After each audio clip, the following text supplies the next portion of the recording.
Esperamos que vocês tenham pego o Evangelho segundo o Espiritismo e também separado uma água para ser fluidificada pelos Espíritos amigos, porque estamos iniciando mais um Evangelho online. E dando continuidade ao Evangelho segundo o Espiritismo, hoje o nosso tema está no capítulo 4, nos itens do 18 ao 23, e se intitula: A reencarnação fortalece os laços de família, ao passo que a unicidade da existência os rompe. Vejam só que título interessante. Então, esse título é muito pertinente, porque muitas vezes as pessoas pensam: se eu já reencarnei várias vezes, centenas de vezes, e eu tenho pais e mães e filhos e irmãos, todas as existências, como é que eu vou conseguir me lembrar de todos eles? Será que a reencarnação fortalece mesmo esses laços? Ou se a gente se recorda desses espíritos? Então isso tudo vai ser debatido aqui hoje. E primeiramente vamos iniciar com a nossa prece, não é? A nossa prece inicial. E Felipe, poderia fazer, por favor? Você levar o nosso pensamento. Deus Pai Todo-Poderoso, te agradecemos mais uma vez por essa oportunidade, por essa possibilidade de estudos que edificam e direcionam o nosso comportamento, as nossas expectativas sobre a vida, como nós podemos ajudar aqueles que precisam, seguindo assim, meu Deus, esse Evangelho que nos dá base para continuarmos sempre com a nossa evolução espiritual. Pedimos proteção na noite de hoje para todos aqueles que acompanham o programa, que as informações passadas aqui elas possam ser compreendidas e possam ser trabalhadas diariamente. E dessa maneira, meu Deus, passamos a palavra para a nossa irmã dirigente, para que possa dar o estudo da noite de hoje por iniciado. Que assim seja. Graças a Deus. Então, gente, pelo que vocês viram, o título ele é bastante extenso do nosso estudo de hoje, mas ao mesmo tempo ele já traz um norte, né? Sobre o que a gente vai falar. Ele dá um direcionamento bem grande a respeito disso. E para iniciarmos, é importante compreender que Kardec aqui ele aborda dois tipos de crenças, não é, gente? A da reencarnação e também a da unicidade da existência. Justamente. Não é verdade? E a reencarnação aí como sendo essa pluralidade das existências, que o espírito ele passa por várias encarnações. Então ele tem várias, entre aspas, vidas. E a unicidade da existência não. Apenas uma vida, então a vida do espírito seria semelhante à vida do corpo físico, que nasce aqui na Terra, o espírito nasce, e quando acaba a sua encarnação, quando ele morre, o corpo físico também seria o fim. A partir daí, né? Bom, então para iniciarmos, é interessante a gente começar lendo um pouquinho do que Kardec ele vem trazer. A gente não vai conseguir ler tudo, porque o texto é bem extenso. A gente só vai ler alguns pontos para ir embasando a nossa discussão. Josi, você poderia iniciar, por favor?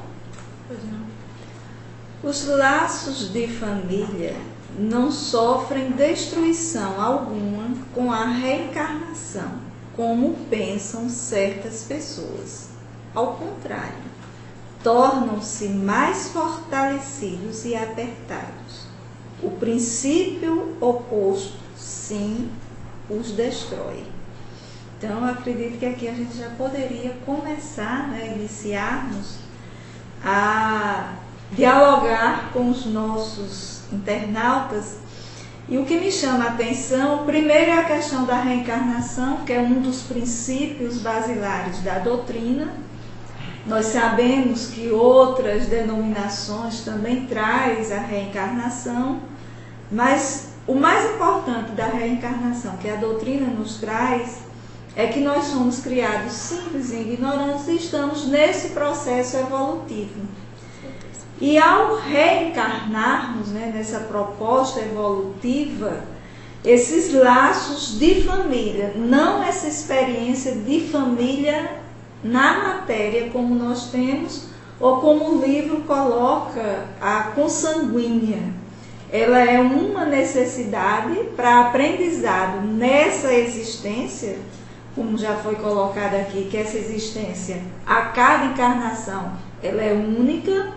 Então essa família, e geralmente a família, nós trazemos os nossos desafetos de vidas passadas, que é a forma onde nós vamos ter condições de fazer o resgate diante das leis divinas. Imagine, de repente, nós vivemos hoje, atualmente, esse conflito religioso, pegando ali o Oriente, muçulmanos, cristãos, né, que hoje ali também está sendo. É difícil, nesse momento, nós conciliarmos, porque aí falta algo a cada um de nós, que é a tolerância, o respeito às diversidades. E é uma coisa que o Cristo sempre trouxe para nós. Então, nós muitas e muitas vezes desencarnamos com esses olhos intensos, e a forma que nós vamos ter é o núcleo familiar. E isso é planejado na espiritualidade.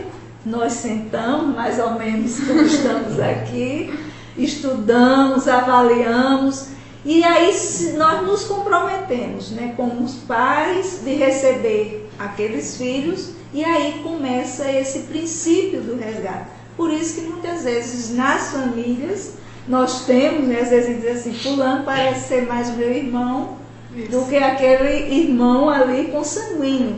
Porque aí nós começamos a entender que são essas desavenças, essas animosidades psíquicas que nós geramos da gente para o outro e vice-versa, e aqui nessa encarnação nós estamos justamente para trabalhar e fazer o resgate dessas energias. Com essa ideia, José, a gente consegue até ampliar até a própria noção de família, né? E não se resume mais aquele núcleo que a gente vê ali ligados. Ele coloca muito bem isso aqui no texto também, que existem dois tipos de família, né? As consanguíneas e as ligadas pelos laços espirituais. E a gente consegue ampliar essa situação, né? Então, eu assisti no programa, semana passada, outro programa, certo? E aí eu lembro que era um casal, né, que eles adotavam, né, eles vinham contando a história de vários casais que haviam adotado crianças especiais, né? E um relato me chamou muita atenção, né? Que no momento que o pai disse que na hora que foi adotar a criança, no momento que ele chegou ali, ele reconheceu o filho, né? Isso é muito forte, né? Porque isso amplia até a própria noção de laço familiar, né? Porque o texto ele trata disso, né? Da reencarnação, dessas múltiplas existências, dessas famílias ligadas por afetos verdadeiramente, né? Afetos verdadeiros, afeições sinceras e considerações mútuas, né? Eu acho que essa é a noção também de família que a gente deve levar em consideração, né? E o texto ele começa aqui justamente falando essa ideia de que um princípio oposto, né, o destrói a ideia de família, justamente por essa noção de unicidade na existência, né?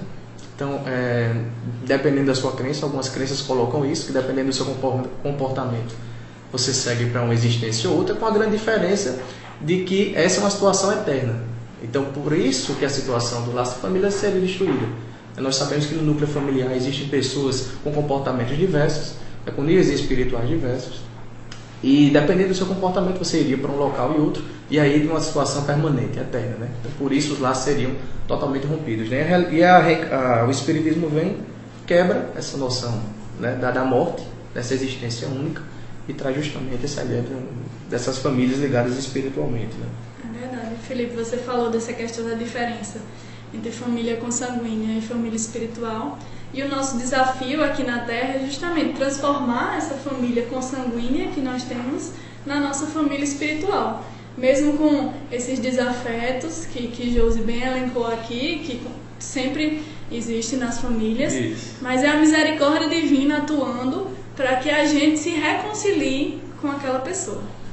Então, esse é o real desafio. E não esquecer que essa ideia do desafeto faz parte das nossas provações. Né? Nada acontece por acaso. Né? Então, tem até uma passagem interessante do livro aqui, Vivendo o Evangelho, no item 41, que ele diz justamente isso. Né? Que o cenário, eu achei muito interessante isso. O cenário familiar, ele é o passado no presente exigindo reajustes, né? Então isso explica justamente essas situações, né? De famílias, de pessoas dentro de uma mesma família, né? Que não tem aquela afinidade que deveria ter, né? E uma coisa muito importante é que se nós não conseguirmos aprender a conviver em família, nós vamos ter dificuldade de convivermos em sociedade. Porque a família, ela é um micro e ela vai trazer todas as dificuldades que nós vamos enfrentar nesse macro, nessa sociedade maior. Então, se eu não consigo superar essas dificuldades que ali aquela família traz, né, a família de cada um de nós, trazemos, né, somos espíritos ainda imperfeitos, trazemos muitos desafetos. Então, se nós não conseguirmos conciliarmos, fazermos, né, essa transpassagem, né, transcendência desta família menor, nós vamos ter, porque essa família, ela vai representar todos os conflitos e dificuldades que existem na sociedade. São os nossos parentes, os tios, eles trazem comportamentos que nós vamos encontrar lá fora, seja no trabalho, seja no sentido de um lazer, de uma festa. Então nós vamos circular e vamos encontrar. É mais fácil de lidarmos com o outro porque nós não estamos naquela convivência das 24 horas. Isso. Que é esse o que dificulta mais. Porque o outro eu não gostei, né? Contra o Felipe, não gostei, aí a gente despista, sai por ali. E na família não, a gente tem que estar ali às 24 horas. Então realmente isso dificulta ainda mais essa convivência, né? Esses laços sanguíneos que a gente fala. É uma situação assim tão comum que a gente ouve por aí, né? Rapaz, eu dei o mesmo tratamento, né? O dos pais, né? Dei o mesmo tratamento, o mesmo carinho para todo mundo da minha família, para os meus filhos. Eu não consigo ter a mesma afinidade com todos como deveria ter, né? Sempre tem alguém ali dentro da família que destoa um pouco do comportamento, né? E isso faz parte, né? Porque nós devemos lembrar também que as famílias, elas não se unem apenas pelo amor, se unem pela dor também, com essa possibilidade de resgatar os débitos das vidas passadas, né? E muitas vezes o erro que acontece é que, justamente por essa convivência 24 horas aí, e que muitas vezes as pessoas largam de mão, deixam de mão, né? Já tentei de tudo, né? E eu deixei de mão, né? Esquecendo que ali faz parte da sua missão também. Então o núcleo familiar é extremamente importante. Eu já ouvi alguns relatos que as pessoas até viajam, vão para outro lugar para sair daquela convivência familiar de muita turbulência, mas ao chegar em determinado lugar ele se depara com as mesmas dificuldades, porque é justamente aquilo que ele tem que trabalhar. Justamente, faz parte das suas provações, né? Tá ali no planejamento, ele pediu ali, coloca aí. Pegando hoje o jovem, né? Às vezes ele diz assim, eu quero logo minha independência, vou morar num apartamento só, sair de casa, fazer o que eu quero. E aí é onde nós nos enganamos, porque nós podemos estar lá na casa dos nossos pais e sermos independentes, porque não é o espaço físico que vai dizer que eu sou ou não independente, mas é o meu amadurecimento de lidar com os obstáculos, com os conflitos, com as situações de dificuldades que a vida oferece e como é que eu vou resolver, como é que eu vou lidar com essas dificuldades. Então, eu posso ir morar lá no Japão, lá do lado oposto, e de repente eu estar mais dependente dos meus pais, mesmo não estando presente. Mas essa presença está dentro de mim, e como eu não consigo romper esses laços, esses conflitos existentes, eu às vezes faço coisas totalmente ao contrário, como uma forma de agredir. E é o que a gente vê muito hoje nessa juventude que vai vindo, né? Essa revolta, porque eles não conseguem enfrentar, então eles vão em busca de outras formas que agridam aquelas figuras ali que por algum motivo eu não consigo ter uma boa relação. E lembrar que as famílias, elas não são formadas apenas de desafetos, né? Até porque tem que existir um equilíbrio, um equilíbrio familiar. Mas sempre existe aquela pessoa, e Kardec, ele de uma forma muito certeira, ele nos fala aqui, que já é no finalzinho do item 19, que Deus permite que nas famílias ocorram essas encarnações de espíritos antipáticos ou estranhos, com o duplo objetivo de servir, vejam só, servir de prova para uns e para outros de meio de progresso. Assim, os maus se melhoram pouco a pouco ao contato dos bons e por efeito dos cuidados que lhes dispensam. O caráter deles se abranda, seus costumes se apuram, as antipatias se esvaem. Então é justamente isso. Os maus, eles, ao contato com os bons, com o exemplo e tal, eles vão se melhorando. E os bons, eles vão também provando as suas virtudes e também a questão da paciência e tal. Não deixa de ser um aprendizado para eles, né? Sim, com certeza.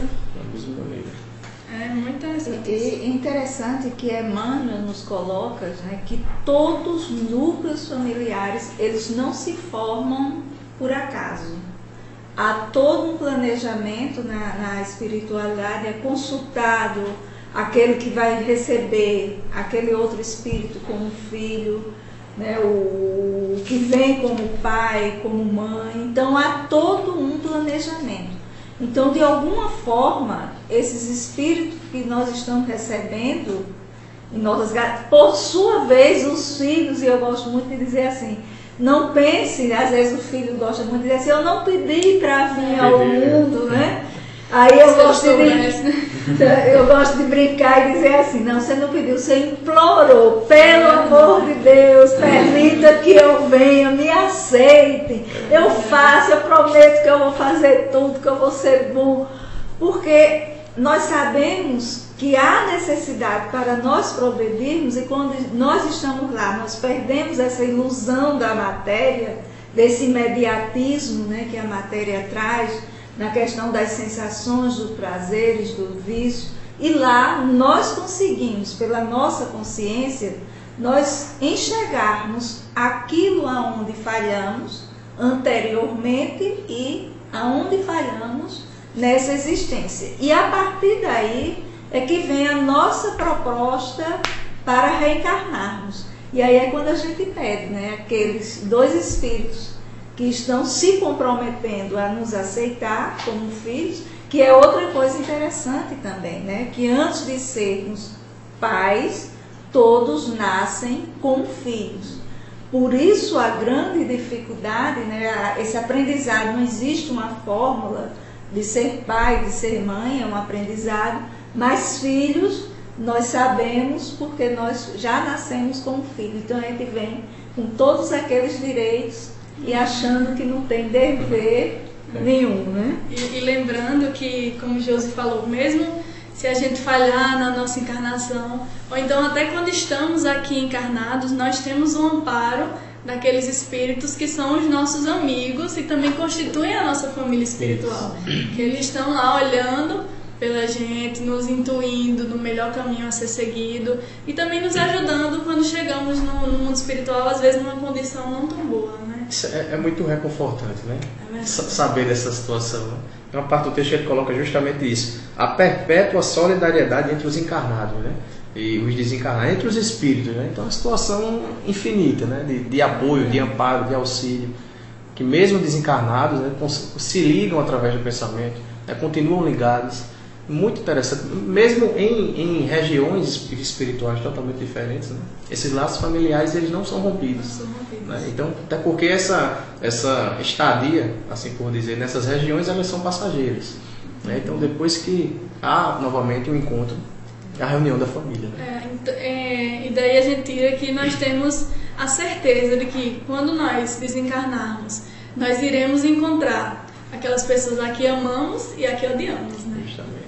Essa é a certeza que nós temos. Então, vamos nos reconciliar. Vamos amar mais. E nos reconciliar com aqueles nossos adversários. Isso. Como diz Jesus, enquanto estamos aqui a caminho com eles, né? Outra coisa interessante que Kardec vem falar é dessa questão desse temor que as pessoas têm com relação a esse aumento dos pais, das parentelas. Mas que se você for perceber, ele faz um certo sentido para quem está começando os estudos, né? Se você leva em consideração que nós temos múltiplas existências, né? Que toda encarnação nós formamos, aparentemente, famílias diferentes, essa é uma ideia que vem geralmente à cabeça, né? Inclusive, tem uma história muito interessante que eu vi um dia desse, de um rapaz, de um senhor que ele tinha o costume de tratar todo mundo muito bem. Então, todo mundo que tentava se aproximar dele de uma maneira mais íntima, ele tratava muito bem, porque ele não sabia se ali poderia ter sido um pai ou uma mãe dele de uma encarnação passada. Então, eu não vou destratar meu pai nem minha mãe, né? Então, é justamente nessa ideia aqui, de você não perceber. Mas o Evangelho, ele vem e diz que não funciona dessa maneira, né? Com certeza. Porque nós estamos falando de uma afinidade sincera, né? De uma ligação espiritual que dura, né? Então, o que acontece na maioria das vezes, nesses laços familiares, nessas constituições de família, é que uma alternância de posições, né? Uma hora vem um filho, outra hora vem pai, outra hora vem tio, vem irmã, né? Não acontece dessa forma. Em cada encarnação você não vai ter um pai e uma mãe diferente, né? E isso me lembra, né, que tem uma passagem na Bíblia que diz a questão da condenação até a 4ª geração, né? Que as pessoas falam. E aí a gente coloca que essa questão até a 4ª geração não é que ela vai estar sobre, é como se acontecer algo de ruim, né, numa primeira geração, esse algo de ruim que acontecer, ele vai acontecer até a 4ª, né? E por isso as pessoas têm um pouco de preocupação. E aí, na visão da reencarnação que a doutrina nos traz, essa 4ª geração seria esse primeiro onde se deu, que é mais ou menos o tempo que leva para que ele possa reencarnar novamente, né? E eu gosto até de dizer assim, imagine meu bisavô que fez algo, né, que cometeu algo, e eu de repente tivesse respondendo, ou tivesse, como se tivesse por genética, que é uma coisa que aí a gente vai entender que a moral não se herda, nós herdamos algumas características físicas, orgânicas, mas a moral nós não herdamos. Então, meu avô cometeu um desatino lá, meu bisavô, e eu, no caso, é como se eu fosse ser contaminada, né, por esse desatino. E quando a gente vem aqui para a doutrina, não é assim que acontece, né? Ele retornará para reconstruir esse desatino que ele construiu. É mais ou menos assim, desatar o nó, né? Ele deu o nó e nós retornamos para desatar esse nó com aquelas pessoas que nós, de alguma forma, prejudicamos nesse nó, né? Nós temos uma interação do pessoal de casa e Tatiana falou: somos colocados junto aos irmãos para que trabalhemos nossas pendências, para desenvolver uma capacidade principal e algumas outras secundárias. É só nos avaliarmos, analisar nossas dificuldades com os familiares para percebermos que capacidade é essa que precisamos desenvolver. Muito bem. É isso mesmo, Tatiana. Pessoal, vocês que estão aí também, quiserem mandar seu comentário, suas perguntas, fiquem à vontade, viu? Estamos aqui para discutir mesmo. Né? Bom, e é interessante que Kardec ele fala que esse temor é uma característica bastante egoísta, né?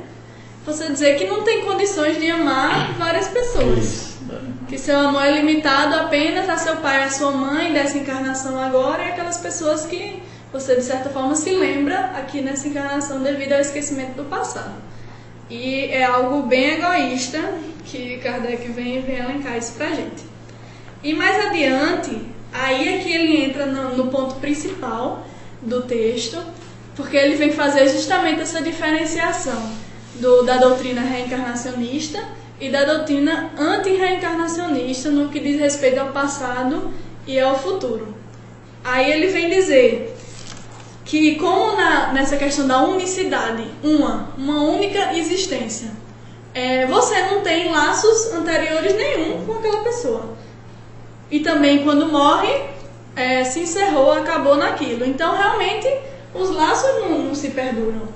Já na reencarnacionista não, você vem já com uma bagagem, até com aquelas pessoas, e quando desencarna, você continua ligado a elas. Então essa é a verdadeira chave da reencarnação, fortalecendo os laços de família.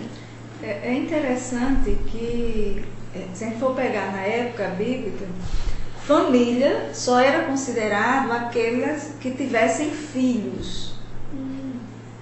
E isso veio, né? Daí a gente vai entender um pouco, e aí a gente pegando Abraão, porque é que Sara oferece uma concubina, porque ela não conseguia engravidar. E se Abraão não tivesse filho, não era caracterizado que ele teria uma família.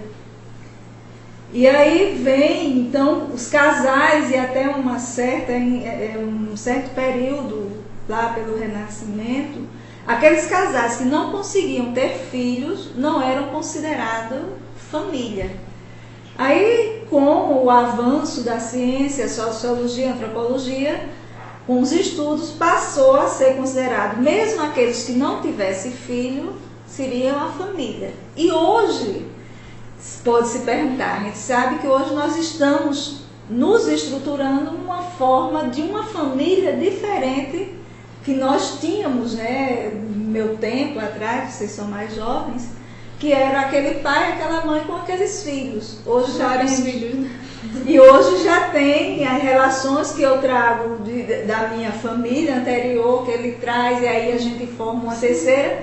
E isso vai caracterizando um pouco essa proposta que a espiritualidade nos mostra, como é. Porque eu de repente recebo os filhos daquele meu novo companheiro e passo a ter essa relação como se fossem também meus filhos. Amplia, né? Amplia, né? Entrando aqui vários pais, vários, que é mais ou menos, né? Lógico que existe também suas dificuldades, aqui a gente não está entrando no mérito, né, de avaliar, mas é a realidade, são famílias que vivem bem, que se respeitam, né, os genitores se constituem, então nós estamos vivenciando um pouco essa proposta que a espiritualidade nos traz, né, de todos formarem uma grande família. Universal.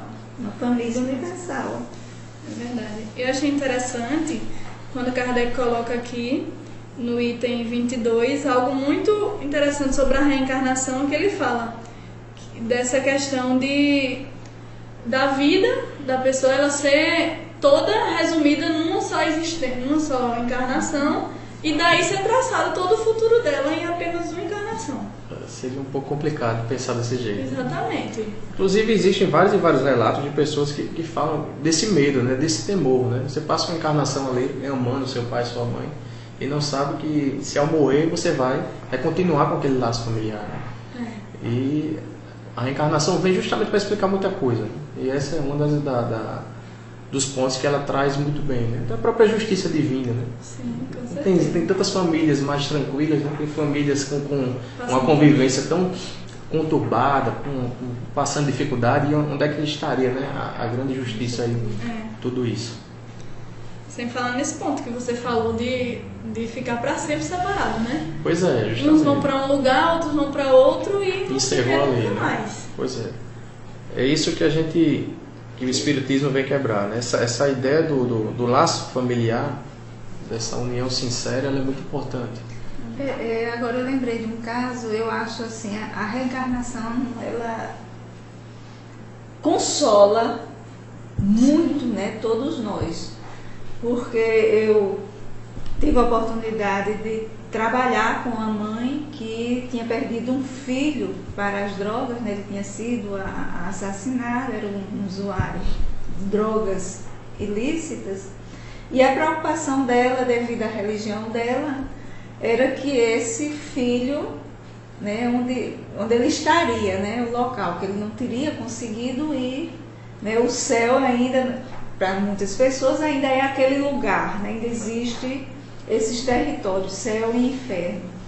E como eu não poderia falar de reencarnação para ela, até pela denominação religiosa dela, aí eu comecei conversando e dizendo assim, olha, eu não sei, não me pergunte como, mas eu acredito muito naquela passagem que o Cristo diz que nenhuma das ovelhas de seu pai se perderá.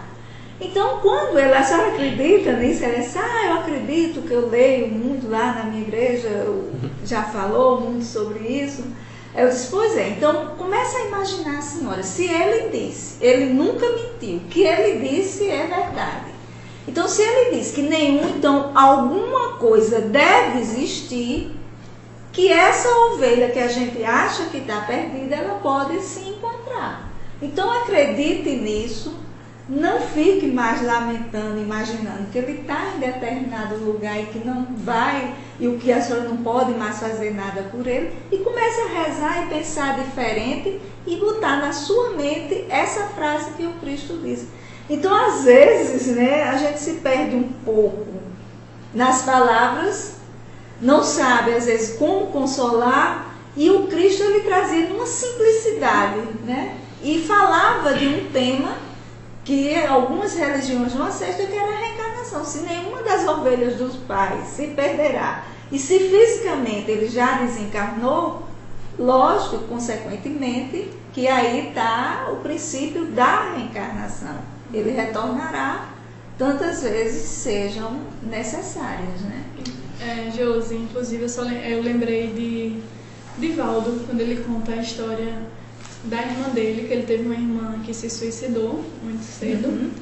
E aí ele conta a história que a mãe dele foi até a igreja para o padre fazer uma missa para a irmã dele, e o padre se recusou a fazer essa missa porque a irmã dele tinha se suicidado e tal e tal.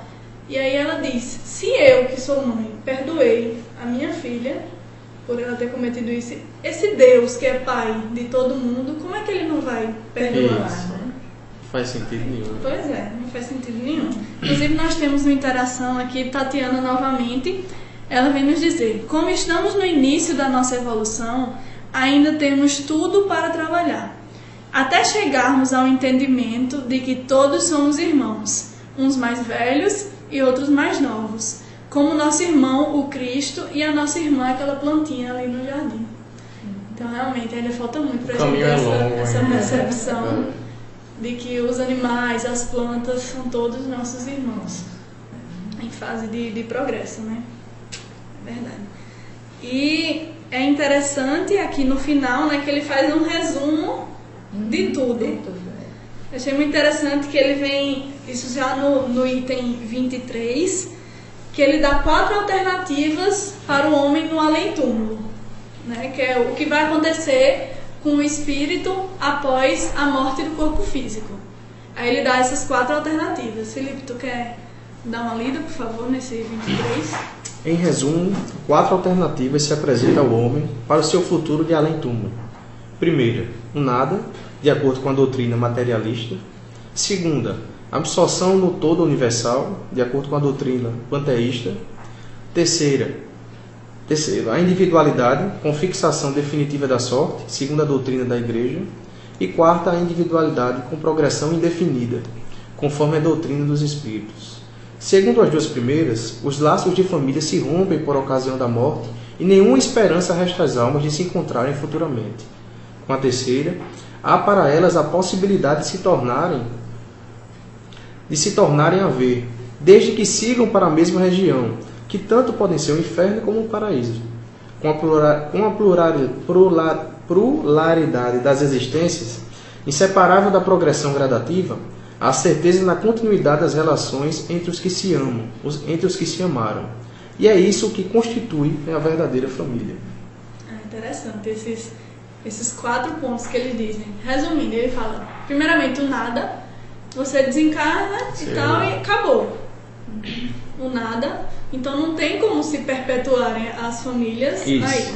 O segundo, ele fala da questão do panteísmo, que é quando nós, que somos individualidade, ao morrermos a gente volta para o Deus, para o todo. Aí também não teria esse fortalecimento dos laços de família. Aí ele vem trazer as 2 últimas hipóteses, que é o terceiro, é o que fala a igreja, de você ter um destino certo, ou o céu ou o inferno. E é interessante que aí ele diz que tem a individualidade, mas você só vai conviver com aqueles familiares, reencontrar com eles, se eles for todo mundo no mesmo lugar. O mesmo destino, ou para o céu ou para o inferno. E no quarto ele vem trazer essa proposta da doutrina espírita, que é a dessa ascensão, da evolução, da reencarnação, em que todos estamos juntos, os mais adiantados ajudando no progresso dos que estão mais atrás, não é? Então é isso que a gente tem que ter em mente, que a doutrina espírita ela vem nos consolar com a reencarnação, porque a gente deixa de ter, óbvio que a gente não deixa de sofrer ao alguém muito próximo desencarnar e tal, porque temos também o direito de ter esse luto, mas a gente tem essa esperança de que aquela pessoa ela vai, aquilo faz parte do destino dela, que ela vai progredir, que ela vai ter a oportunidade de retornar para se melhorar e pode vir até como um filho da gente, enfim. A gente tem essa noção com a doutrina espírita. Então é isso que a gente quis trazer aqui hoje. Vocês querem dar algumas considerações finais que a gente já está encerrando? Eu ia só complementando essa fala. Às vezes a pessoa diz assim, na doutrina a gente não pode chorar quando a pessoa morre. Não é isso. Não é isso. Chorar você pode. O que nós não podemos é nos revoltar contra Deus, que aí é diferente. Eu posso chorar, eu posso ficar triste, que é a questão quando a gente fala, é o luto. E você perde a convivência. Até porque envolve todos os outros sentimentos, né? A saudade. É o luto psicológico que a gente fala, e é necessário que a gente vivencie isso. Exatamente. Agora, a partir do momento que eu começo, me revoltar, não aceitar, achar que foi uma injustiça, então isso aí já vai me levar a outros transtornos, a outras dificuldades. Aí, nesse caso, é quando a doutrina nos coloca que aquela pessoa não morreu, foi apenas uma passagem, que a vida continua. E às vezes até gera uma obsessão, não é, Júlia? Aquele espírito, ele passa a não ter mais paz devido a essas emanações negativas que a gente fica passando para ele. A gente acha que a obsessão é só de lá para cá, né? Mas às vezes a gente fica obsediando daqui para lá também. Justamente, é isso. Felipe, tem algumas considerações finais para falar? Eu só tenho a agradecer até o próprio conhecimento que a doutrina ele vem a trazer, né? Porque nós, pelo esse entendimento, né, de ame o seu próximo, a gente passa uma encarnação todo dia trabalhando o amor, amando realmente aquela pessoa, pai, mãe, irmão, né? E você saber que ao desencarnar nada daquilo será desfeito, né? Agora, levando em consideração que os laços verdadeiros, né? Levando em consideração também que as famílias, elas não são constituídas só por afinidade, né? Vimos lá em cima também que existe por desafeto. Então, se a gente não consegue resolver naquele primeiro momento até o próprio desafeto, ao desencarnarmos não temos motivo nenhum para nos encontrar. Eu não vou procurar Josi se eu não tenho esse afeto todo por Josi, né? Então, a gente está falando aqui, mesmo que essa situação venha a ser trabalhada em outras encarnações, né? Mas o que a gente está falando, que o texto vem colocar é isso. Os sentimentos verdadeiros, eles continuam, né? Eles são eternos, né? E nós temos uma última interação de Tereza Limeira, que ela vem nos dizer que Joana de Ângeli nos diz no livro SOS Família que é grupo de espíritos normalmente necessitados, desajustados, em compromisso inadiável para a reparação, graças à contingência reencarnatória. Aí manda um beijo para todos. É isso mesmo, tia. Muito obrigada pela interação. E bom, gente, nós estamos chegando ao final. Gostaria de mandar abraço para Tatiana, para Elis, para Breno Guedes, que disse que foi seu aluno, viu, Josi? Breno Guedes, Maria Oliveira, Geraldo Maguela, Andréia Cândido, Maria Roselane e Irlana Andresa. Muito obrigada, gente, por acompanharem. Nós iremos fazer a nossa prece final, certo? Josi, pode fazer pra gente, por favor? Vamos nos sentarmos confortavelmente, apaziguar a nossa mente e assim, buscando essa harmonia entre mente e corpo, elevar ao alto os nossos pensamentos e pedir a esse Deus de infinita misericórdia que desça sobre todos nós esses fluidos necessários para o nosso refazimento da matéria, do psíquico e do espírito. Que possamos aqui, todos nós hermanados em um só pensamento, emitirmos vibrações positivas a todos os nossos irmãos que ainda se encontram em conflitos consigo mesmo, em conflito com o outro em nome desse Deus maravilhoso, para que possa compreender que o outro é nosso irmão e que todos nós temos um único Deus, apenas percebemos de formas diferenciadas. Que a luz deste Evangelho possa nos nortear e conduzirmos todos no caminho do bem, do amor e da harmonia. Que a paz do Mestre se faça presente hoje e sempre em nossas vidas. Que assim seja.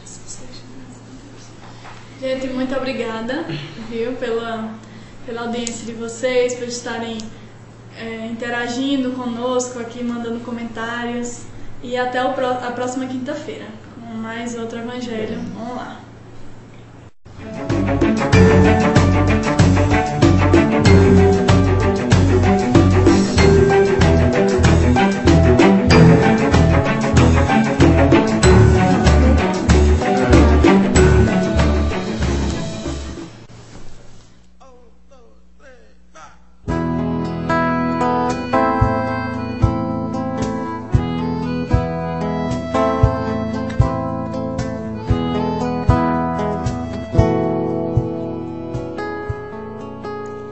Para você encontrar a paz, é preciso ter a paz dentro do seu coração.